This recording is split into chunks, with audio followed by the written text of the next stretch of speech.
You're watching Sports Final.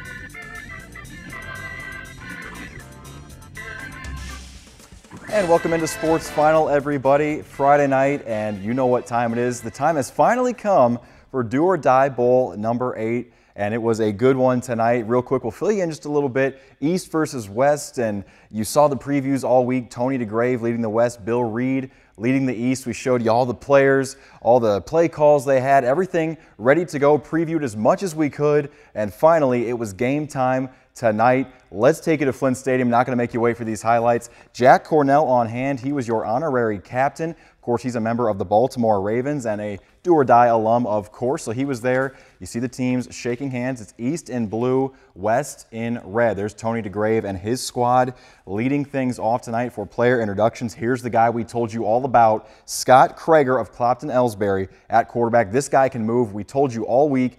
Wait to see him in the highlights. Here's our reigning KHQA Player of the Year, Chris Jackson, the very talented running back headed to Truman State from Macomb. He's getting his player intro right there. And Bill Reed, as we mentioned, coaching his final game in the Tri-States before moving on to Athens, and a big crowd on hand tonight. I'm not too good at guessing numbers, but I would say 600-700 tonight, braving the heat. And with Nathan Knuffman's kick, we were off. The East decided to defer, so the West receives to start this game. And here we go. Knuffman boots it away. It's going to be returned by Macon's Jacob Lanier, and he will get them with good field position to start. Unfortunately, though, 3 and out for the West. Hannibal's Logan Hicks to punt, and watch Camp Point Central's Garrett Kessner go. He's going to cut back to the middle, break it out right, and this fella can flat out move. He gets onto the right sideline, busts it all the way downfield, but guess what? A flag brought it back. Negate the play. Had to show it to you, though. It was a beauty, but a flag did bring it back. So it's a 3rd and long for the East.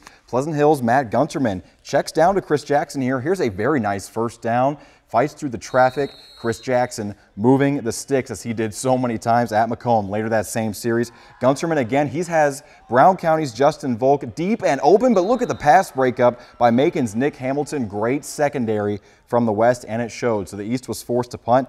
Here's Seth Williams from Clark County in at quarterback. Rick Logsden laying out there to deflect that pass. This drive would also end with a punt.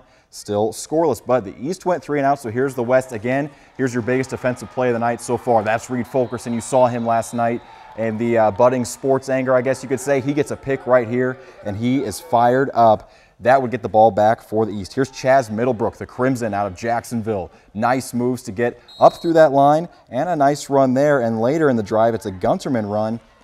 He's going to get outside, and he can move a little bit too. We talked a lot about Krager, but that's Gunterman moving the sticks himself. But the first quarter ended, and we were scoreless. They switched sides of the field. 4th down, Nathan Knuffman in to boot a 49-yarder, very difficult kick. He came up short. So we go to the second quarter. Williams at quarterback. He completes over the middle to Kevin Jennings out of Keokuk, and he motors upfield, loses his lid. Good pickup there for the Chiefs alumni. Also in this one, later in the drive, here's the play of the night to this point.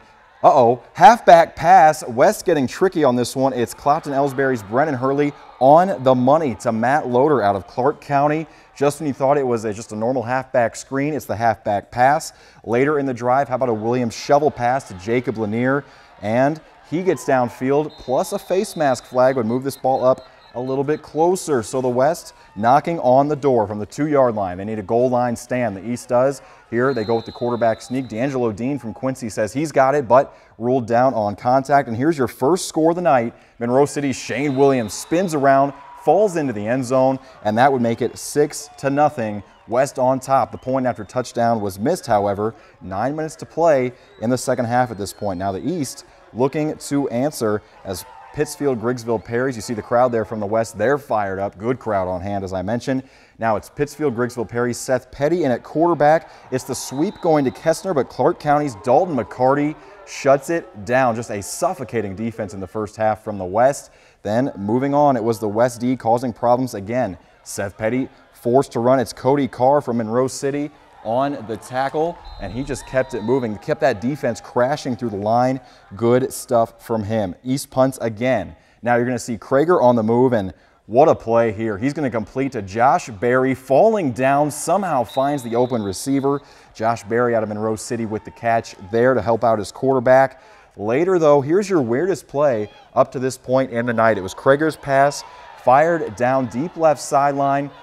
Now his pass would be tipped, and you can see here Rick Logsdon out of Brown County. He's going to come up with the interception, but wait a minute. Logsdon's going to fumble. West is going to get the ball back. Tom Lathrop of Bowling Green, he's going to come up with it, but guess what? Another flag negated the whole thing. Had to show it to you, though. Strange play, but none of it counted. Later, after a West punt, it's going to be Gunterman, tipped by Macon's Joe Flowers. Great defense there on the one-on-one coverage. Nice stuff from Flowers. Under a minute to go now. Chris Jackson swallowed up by the line. No room to breathe in this one. This half would end 6-0 in favor of the West, and we currently are still playing this game. We'll give you the score update we have as of right now. The East briefly took the lead, and then the West came back. A Tom Lathrop Statue of Liberty play, touchdown from a couple yards out, 20-14. West currently leads this game as of a couple of minutes ago. So this game not over. We'll be heading back out there. Tons of reaction coming your way in later tomorrow on ConnectTriStates.com. So the West currently leading by 6. And guess what? We had basketball today. Ton of teams at Illinois College for the Pepsi Pass Avant Team Rehab Shootout. And if you're wondering who I saw play, the question is, who didn't I see play today? 9 teams in total, and instead of highlighting each game in depth, figured I'd give you a little bit of a mixtape, so to speak. Here we go. We're going to start off with Q&D facing off against Monmouth Roseville. You like the way these teams match up. Monrose had a very good 2011, and going to start it off early. The Alex Fitch and one down low drawing the contact.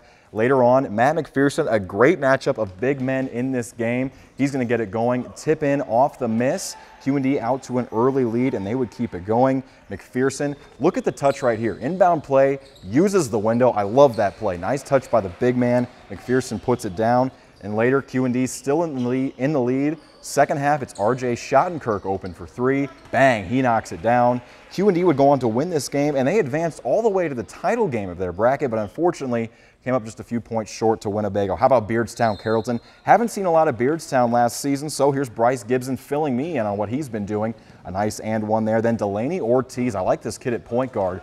Three-pointer right there, unafraid to step in and knock down the shot. Later, Ortiz again, a long 2, kind of decides he's going to take it himself. Bang, knocks it down again. Beardstown, good stuff against Carrollton today. How about Jacksonville, Route Catholic going against Pana? And I believe, if I'm not mistaken, this is a rematch of the baseball playoff game you saw a couple weeks ago, Route and Pana. That is Dylan Jones for 2. Nice work there. And then Matthew Jackson will get inside as well. He battles and he scores. Route and Pana there, and Route looking good as well. Really, every team I saw looking stronger as the summer goes on. How about Griggsville Perry and Illini Central? Isaac Whitaker is going to come inside here for the Tornadoes. Nice move, nice touch as he gets inside there. Nice bucket from Whitaker. And then Levi King, see him here in the corner. He drives, but wait, this play's not over. He's going to battle. First chance doesn't go, gets it back. Second chance does go. Nice way to hang with it there from Levi King, as Griggsville trailed by 12 early and made it a very close game. How about Triopia and Delavan? Here's Tanner Huddleston for 3. Nice job there from the left wing. And then Trent Horning going to get it going as well. Off the dribble, pulls up, right wing, swish. Nice play from Horning. Later, it's the team everybody's been watching this summer. Payson Seymour, 41-6 so far this season, so far this summer coming into this game, and it was the Jake Voss show early on. He's just an and-one machine, doing what he does best, driving inside, gets the contact there for his first and one, and then later, Voss again on the fast break here, rolls out wide right. He's going to come back in and get it going there. Voss was good. Later, Hunter Flessner gets his jumper going in the second half. As Payson would win this game, they would go on to the championship. Hopefully we can fill you in on if they won or not the way they've been playing. I'd like to assume they did, but won't tell you that for sure. So Payson did make it to the championship, though. How about West Central, Winchester West Central? Here's Colin Vandevelde coming in for the score there. And later, it's the big man. You saw a little bit of him last year, Corey Barnett, coming in for the score there. And he's going to get inside. Got one more highlight to show you real quickly before we got to end sports finals tonight. Unfortunately, Camp Point Central coming in with Douglas Weiss. Did have a nice highlight of Ryan Freiberg too, but must have been operator error on the camera. So my apologies to Ryan Freiberg, but that was Douglas Weiss knocking down the shot. Brown County, last highlight we'll show you. Jacob Shootman inside there, and later it would be Brandon Winter getting his bucket going as well. You'll see right here, kind of loops around everybody and goes inside for the score. That's it for the basketball highlights. Again, folks, Do or Die Bowl still going on. We're going to have full coverage for you. Connect Tri-States Game is about over. Tune in tomorrow for full coverage. We'll see you tomorrow night.